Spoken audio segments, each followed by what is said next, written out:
Madame Bovary de Gustave Flaubert. Première partie, chapitre 7. Elle songeait quelquefois que c'était là pourtant les plus beaux jours de sa vie. La lune de miel, comme on disait. Pour en goûter la douceur, il lui fallut, sans doute, s'en aller vers ces pays à noms sonores où les lendemains de mariage ont de plus suaves paresses. Dans des chaises de poste, sous des stores de soie bleue, on monte au pas des routes escarpées, écoutant la chaude son du postillon qui se répète dans la montagne avec les clochettes des chèvres et le bruit sourd de la cascade. Quand le soleil se couche, on respire au bord des golfes le parfum des citronniers.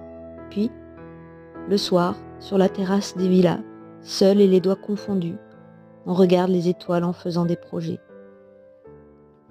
Il lui semblait que certains lieux sur la terre devaient produire du bonheur, comme une plante particulière au sol et qui pousse mal tout autre part. Que ne pouvait-elle s'accouder sur le balcon des chalets suisses ou enfermer sa tristesse dans un cottage écossais avec un mari vêtu d'un habit de velours noir à longues basques et qui porte des bottes molles, un chapeau pointu et des manchettes.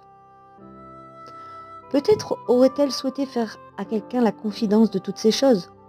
Mais comment dire un insaisissable malaise qui change d'aspect comme les nuées, qui tourbillonne comme le vent. Les mots lui manquaient donc, l'occasion, la hardiesse. Si Charles l'avait voulu cependant, s'il s'en fût douté, si son regard, une seule fois, fût venu à la rencontre de sa pensée, il lui semblait qu'une abondance subite se serait détachée de son cœur, comme tombe la récolte d'un espalier quand on y porte la main. Mais, à mesure que ce serait davantage l'intimité de leur vie, un détachement intérieur se faisait qui la déliait de lui. La conversation de Charles était plate comme un trottoir de rue. Et les idées de tout le monde y défilaient dans leur costume ordinaire, sans exciter d'émotion, de rire ou de rêverie. Il n'avait jamais été curieux, disait-il, pendant qu'il habitait à Rouen, d'aller voir au théâtre les acteurs de Paris. Il ne savait ni nager, ni faire des armes, ni tirer le pistolet, et il ne put un jour lui expliquer un terme d'équitation qu'elle avait rencontré dans un roman. Un homme, au contraire, ne devait-il pas tout connaître, exceller en des activités multiples, vous initier aux énergies de la passion, au raffinement de la vie, à tous les mystères? Il n'enseignait rien. Celui-là ne savait rien, ne souhaitait rien. Il la croyait heureuse, et elle lui en voulait de ce calme si bien assis, de cette pesanteur sereine, du bonheur même qu'elle lui donnait. Elle dessinait quelquefois, et c'était pour Charles un grand amusement que de rester là, tout debout, à la regarder penchée sur son carton, clignant des yeux afin de mieux voir son ouvrage, ou arrondissant sur son pouce des boulettes de mie de pain. Quant au piano, plus les doigts y couraient vite, plus il s'émerveillait. Elle frappait sur les touches avec aplomb et parcourait du haut en bas tout le clavier sans s'interrompre. Ainsi secoué par elle, le vieil instrument, dont les cordes frisaient, s'entendait jusqu'au bout du village si la fenêtre était ouverte, et souvent le clerc de l'huissier qui passait sur la grande route, nu-tête et en chaussons, s'arrêtait à l'écouter, sa feuille de papier à la main. Emma, d'autre part, savait conduire sa maison. Elle envoyait aux malades le compte des visites, dans des lettres bien tournées qui ne sentaient pas la facture. Quand ils avaient le dimanche quelques voisins à dîner, elle trouvait moyen d'offrir un plat coquet, s'entendait à poser sur des feuilles de vigne les pyramides de Reine Claude, servait renverser les pots de confiture dans une assiette, et même elle parlait d'acheter des rince-bouches pour le dessert. Il rejaillissait de tout cela beaucoup de considération sur Bovary. Charles finissait par s'estimer davantage de ce qu'il possédait une pareille femme. Il montrait avec orgueil dans la salle 2 petits croquis d'elle à la mine de plomb qu'il avait fait encadrer, de cadres très larges et suspendus contre le papier de la muraille à de longs cordons verts. Au sortir de la messe, on le voyait sur sa porte avec de belles pantoufles en tapisserie. Il rentrait tard, à 10h, minuit quelquefois. Alors il demandait à manger, et comme la bonne était couchée, c'était Emma qui le servait. Il retirait sa redingote pour dîner, plus à son aise. Il disait les uns après les autres tous les gens qu'il avait rencontrés, les villages où il avait été, les ordonnances qu'il avait écrites. Et satisfait de lui-même, il mangeait le reste du miroton, épluchait son fromage, croquait une pomme, vidait sa carafe, puis s'allait mettre au lit, se coucher sur le dos et ronfler. Comme il avait eu l'habitude du bonnet et du coton, Son foulard ne lui tenait pas aux oreilles. Aussi ses cheveux, le matin, étaient rabattus pêle-mêle sur sa figure et blanchis par le duvet de son oreiller, dont les cordons se dénouaient pendant la nuit. Il portait toujours de fortes bottes, qui avaient au cou de pied 2 plis épais, obliquant vers les chevilles, tandis que le reste de l'empeigne se continuait en ligne droite, tendu par un pied de bois. Il disait que c'était bien assez bon pour la campagne. Sa mère l'approuvait en cette économie, car elle le venait voir comme autrefois, lorsqu'il y avait eu chez elle quelques bourrasques un peu violentes. Et cependant, Madame Bovary, mère, semblait prévenue contre sa bru. Elle lui trouvait un genre trop relevé pour leur position de fortune. Le bois, le sucre et la chandelle filaient comme dans une grande maison, et la quantité de braise qui se brûlait à la cuisine aurait suffi pour 25 plats. Elle rangeait son linge dans les armoires et lui apprenait à surveiller le boucher quand il apportait la viande. Emma recevait ses leçons. Madame Bovary les prodiguait. Et les mots de « ma fille » et de « ma mère » s'échangeaient tout le long du jour, accompagnés d'un petit frémissement des lèvres, chacune lançant des paroles douces d'une voix tremblante de colère. Du temps de Madame Dubuc, la vieille femme se sentait encore la préférée. Mais à présent, l'amour de Charles pour Emma lui semblait une désertion de sa tendresse, un envahissement sur ce qui lui appartenait, et elle observait le bonheur de son fils avec un silence triste, comme quelqu'un de ruiné qui regarde à travers les carreaux des gens attablés dans son ancienne maison. Elle lui rappelait, en manière de souvenir, ses peines et ses sacrifices, et, les comparant aux négligences d'Emma, concluait qu'il n'était point raisonnable de l'adorer d'une façon si exclusive. Charles ne savait que répondre. Il respectait sa mère, et il aimait infiniment sa femme. Il considérait le jugement de l'une comme infaillible, et cependant il trouvait l'autre irréprochable. Quand Madame Bovary était partie, il essayait de hasarder timidement, et dans les mêmes termes, une ou deux des plus anodines observations qu'il avait entendu faire à sa maman. Emma, lui prouvant d'un mot qu'il se trompait, le renvoyait assez malade. Cependant, d'après des théories qu'elle croyait bonnes, elle voulut se donner de l'amour.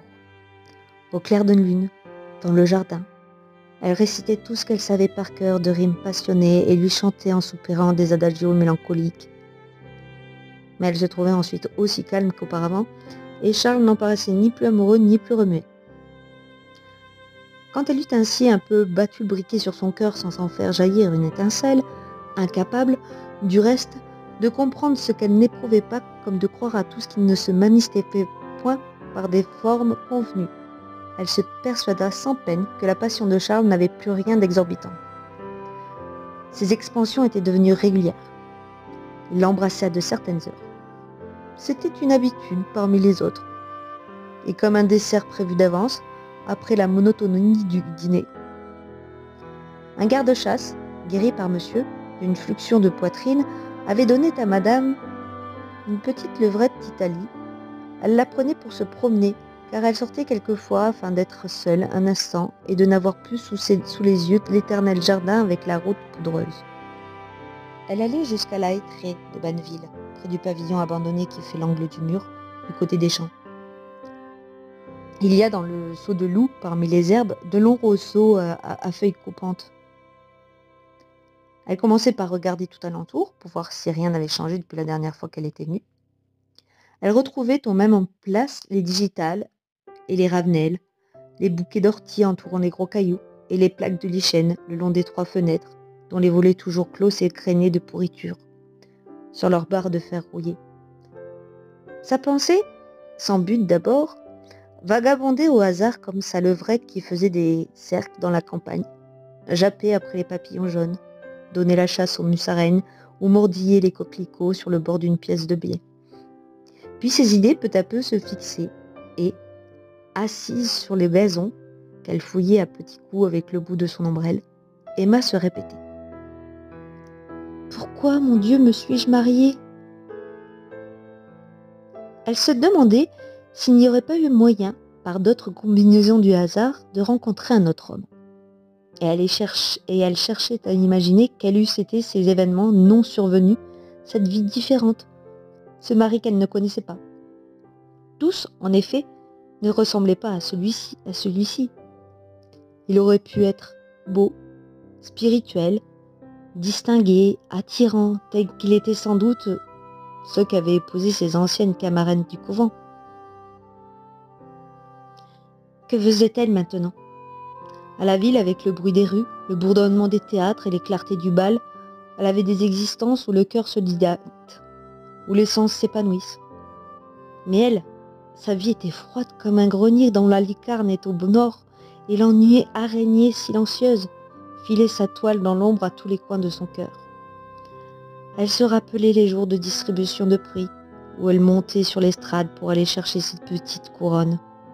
Avec ses cheveux en tresse, sa robe blanche et ses souliers de prunelle découverts, elle avait une façon gentille, et les messieurs, quand elle regagnait sa place, se penchaient pour lui faire des compliments. La cour était pleine de calèches. On lui disait adieu par les portières. Le maître de musique passait, en saluant, avec sa boîte à violon. Comme c'était loin tout cela, comme c'était loin. Elle appelait Djali, la prenait entre ses genoux, passait ses doigts sur sa longue tête vide et lui disait « Allons, baisez maîtresse, vous qui n'avez pas de chagrin. » Puis, considérant la mine mélancolique du svelte animal qui bâillait avec lenteur, elle s'attendrissait et, le comparant à elle-même, lui parlait tout haut comme à quelqu'un d'affligé que l'on console. Elle arrivait parfois des rafales de vent brise de la mer qui, roulant d'un bond sur tout le plateau du pays de Caux, apportaient jusqu'au loin dans les champs une fraîcheur salée. Les joncs sifflaient à ras de terre et les feuilles des hêtres bruissaient en un frisson rapide, tandis que les cimes se balançant toujours continuaient leur grand murmure. Emma serrait son châle contre ses épaules et se levait. Dans l'avenue, un jour vert rabattu par le feuillage éclairait la mousse rase qui craquait doucement sous ses pieds. Le soleil se couchait, le ciel était rouge entre les branches, et les troncs pareils des arbres plantés en ligne droite semblaient une colonnade brune se détachant sur un fond d'or. Une peur la prenait. Elle appelait Djali, s'en retournait vite à Tostes, dans la grande route, s'affaissait dans un fauteuil, et de toute la soirée ne parlait pas. Mais, vers la fin de septembre, quelque chose d'extraordinaire tomba dans sa vie. Elle fut invitée à la Vaubyessard chez le marquis d'Andervilliers. Secrétaire d'État sous la Restauration, le marquis, cherchant à rentrer dans la vie politique, préparait de longue main sa candidature à la Chambre des députés. Il faisait, l'hiver, de nombreuses distributions de fagots et, au Conseil général, réclamait avec exaltation toujours des routes pour son arrondissement. Il avait eu, lors des grandes chaleurs, un abcès dans la bouche, dont Charles l'avait soulagé comme par miracle en y donnant à point un coup de lancette. L'homme d'affaires, envoyé à Tostes pour payer l'opération, conta le soir qu'il avait vu dans le jardinet du médecin des cerises superbes. Or, les cerisiers poussaient mal à la Vaubyessard. Monsieur le marquis demanda quelques boutures à Bovary.